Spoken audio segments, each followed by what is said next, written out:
भगवद गीता के दूसरे अध्याय के 41वें श्लोक में श्री कृष्ण ने अर्जुन को कहा, व्यवसायात्मिक बुद्धिर एकः कुरुनंदन बहुशाखा ही अनंतश्च बुद्धयो अव्यवसायिनः। इसका मतलब क्या है? कृष्ण कह रहे हैं अर्जुन को कि अगर आप अपने प्रयोजन को लेकर स्ट्रांगली डिटरमाइंड हैं तो आपका लक्ष्य एक ही होना चाहिए, एकः कुरुनंदन बहुशाखा ही अनंतश्च, बहुशाखा ही अनंतश्च।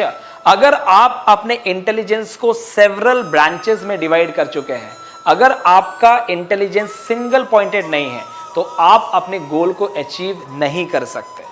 यहां पर मल्टीपल डिस्ट्रैक्शंस के साथ हम अपने एक्टिविटीज को करते हैं। हम पढ़ाई कर रहे हैं, उस समय हमारा दिमाग कहां चल रहा है कि हमारा सिलेक्शन होगा कि नहीं, ये क्वेश्चन जो हम सॉल्व कर रहे हैं ये यहां पर तो सॉल्व हो गया, वहां पर सॉल्व होगा कि नहीं। इतने सारे डिस्ट्रैक्शंस के साथ हे अर्जुन, हे पार्थ, आप अपने गोल को अचीव नहीं कर सकते। बहुशाखा ही अनंतश्च, इतने सारे डिस्ट्रैक्शंस क्यों हैं?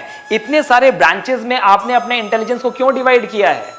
आपको अपना इंटेलिजेंस सिंगल पॉइंटेड रखना है, सिंगल पॉइंटेड, एकः कुरुनंदन।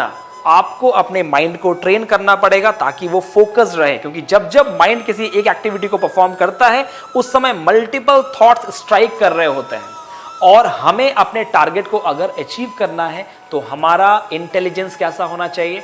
Single pointed. कृष्ण बार बार दूसरे अध्याय के 41वें श्लोक में यही कह रहे हैं, व्यवसाय आत्मिक बुद्धि, जो अपने पर्पस के प्रति बहुत रिजोल्यूट हैं, उनका लक्ष्य एक ही होना चाहिए, उनका इंटेलिजेंस मल्टीपल ब्रांचेस में डिवाइडेड नहीं होना चाहिए, बहुशाखा ही अनंतश्च, बहुत सारे ब्रांचेस नहीं होने चाहिए।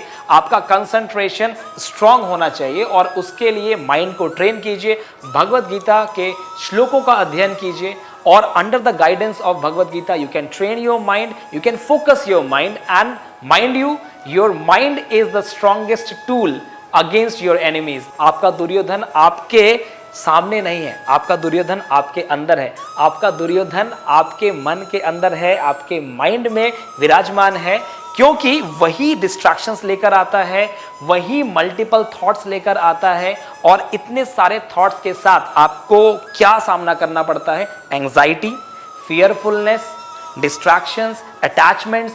इतने सारे शत्रुओं के साथ आप जब युद्ध लड़ रहे होते हो तो वो युद्ध आपके लिए बहुत मुश्किल हो जाता है। जिस तरीके से अर्जुन के सामने 100 कौरव थे, उसी तरीके से आपके सामने भी 100 मार्क्स हैं।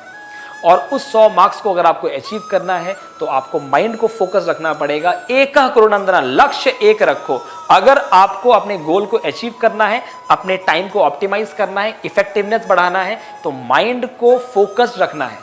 और माइंड फोकस तभी रह पाएगा अगर मल्टीपल थॉट्स वहां पर नहीं आएंगे। अगर हम एक एक्टिविटी परफॉर्म कर रहे हैं तो उस समय केवल उस लक्ष्य को भेदने के बारे में सोचना है, और ये तब हो पाएगा अगर आपका माइंड कंट्रोल्ड है। तो माइंड को कंट्रोल करने के लिए इसी तरीके से मैं भगवद गीता के अलग अलग श्लोकों के माध्यम से आपको समझाता रहूंगा। तब तक के लिए Hare Krishna, thank you very much.